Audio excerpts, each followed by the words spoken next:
now to a hidden industry that's generating billions of dollars a year, which has been exposed in a new documentary. Shadow Scholars follows an Oxford professor as she travels to Nairobi to meet some of the highly educated Kenyans earning a living by writing essays for students here in the UK and around the world. Have a look. There are 40,000 people in Nairobi alone, who's doing this. Who are those people? Those are humans, right? That's like, what's their story? How did they even get to do this? Supposing you try logging in the accounts in Kenya, they shut it down.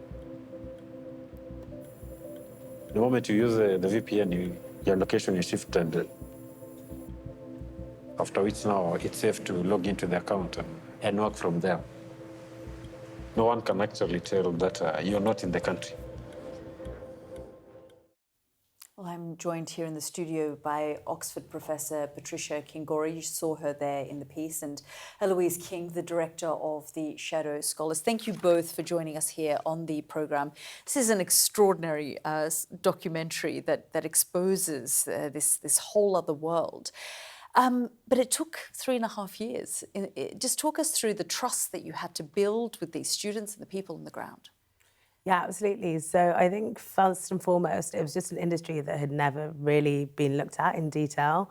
And so when we went to Kenya for the first time, for the film specifically, Patricia and I were really keen that they understood what our agenda was. And that was to understand more about the industry, but also find a space in which there was to celebrate the immense amount of talent.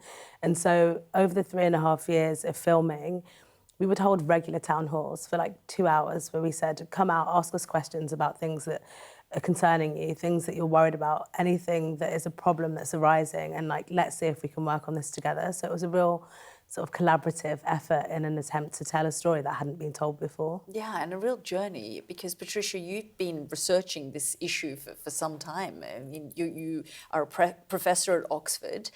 Why did this issue come to your attention? It came to my attention really first in the form of numbers. So I found out about the numbers of people who were doing this in Nairobi, but it was clear that there really wasn't much research on who are these people. It just seemed to me really extraordinary that we could count roughly how many there were, and we knew the percentage of people in Kenya who were doing this work.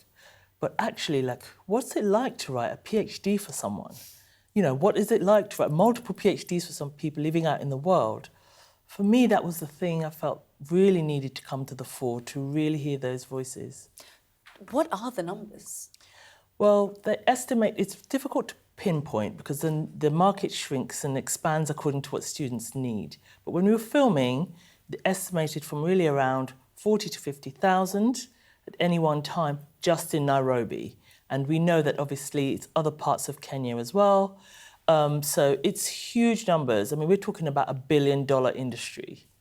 And that's, I mean, it's not just the numbers that we're talking about and the fact that it is $1 billion industry. I guess the question is, you know, they trusted you to tell their story. They are making money from this. Why did they want to talk? Because it does expose them in many ways and it could impact business. I think there are a couple of things, like Professor Patricia Kingori and I, ahead of going, shared profiles of ourselves and said, would you be willing to meet with us? And so the point at which we met with the first groups of writers, they had researched us, they'd looked up Patricia's sort of track record and also mine. And I think that was a real move towards agency. And they said, you know, like, we know what you've done, we understand the work, this might be something that's possible. So I think that was the first phase. And then over time, it's really a case as a filmmaker of proving that what you say is true, that we're not going to put anything out without your consent. We're going to keep being in a dialogue with you about this. And the reason that they were willing to talk about the industry is that I think they felt maligned. And I think that a lot of people can understand the ways in which the Global South has been incorrectly positioned as being a space of only needing aid or support, when actually they really understood within themselves that not only did they love education, but that they were supporting education to other people around the world. I mean, and not just supporting education, as you say, writing multiple PhDs, one person writing for a number of students around the world here in the UK Yeah. is quite something when you sort of think about it. It's crazy. I mean, really, the analogy that I've used before, it's equivalent to sort of you and I feeling really good that we kind of go out regularly to the gym or for a jog, and then going to an Olympic village and seeing people really sort of athletes. It's that difference. What's it like? I just couldn't get my head around the psychology of it, and to actually see them, and an essay would come in on a subject they knew nothing about, and to have to turn that around in 4 hours, 5 hours. And they're researching from scratch. Completely.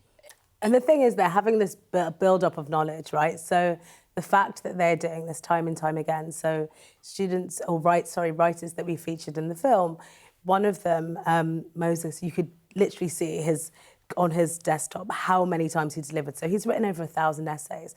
And so actually it's not just about going from scratch. There was a database, there was a knowledge base that they are working from, and that's why they're so good at what they do. It's almost like a ChatGPT type, it's all before in. there's ChatGPT, there really were the shadow scholars. Talk us through the fake ID situation, because many of them have had to change their identities and their names. It goes back to what you're talking about, the feeling maligned in the global south. You have to have a Western name to be seen and recognised. Yeah. Shall I? Yeah, go ahead. I think, they very quickly realised that if they presented themselves to the world as themselves, they just wouldn't get any business. Because people just don't believe that this thing is happening in Kenya.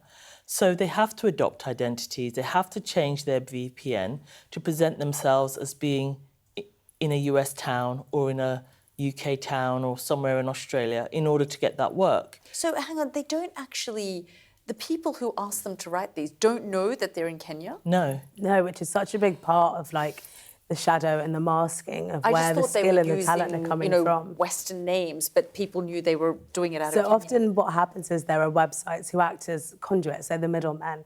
They will host the bids for the student. So the student says, I need this piece of work. The writers will then bid on it. But what they were finding was that, one, their IP addresses were being blocked if they were coming from Africa and Kenya specifically, and also that they just weren't getting volumes of work at all or being selected if they were using black pictures with their real names. And so they adopted white faces and white names, in order to just make themselves more viable within a market that was doubly sort of prejudiced against them. Patricia, what are you hoping comes out of this documentary now that there is this awareness about this billion-dollar industry that exists? What are you hoping it sort of shines a light on? I think that this documentary will shine a light on the possibility that maybe the way that we think the world works isn't quite how it works. That there are people out there who are really talented, and if they had the opportunity, we would have a different world. And I think for me, shining a light on this work, I think, allows us to see these really intelligent Kenyans as just in need of opportunity. Because even knowing this, it still doesn't mean that they have the power, really. Absolutely not. And I think one of the things is that Patricia really adeptly explores in the film is the way in which power makes things feel invisible, that this is the way that they're supposed to be.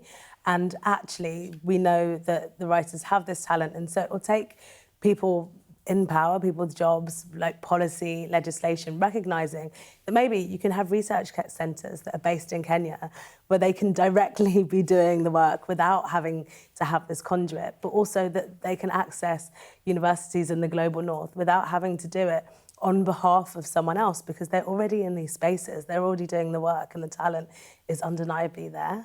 Louise King, Professor Kingori, thank you both for joining us. Thank you so much.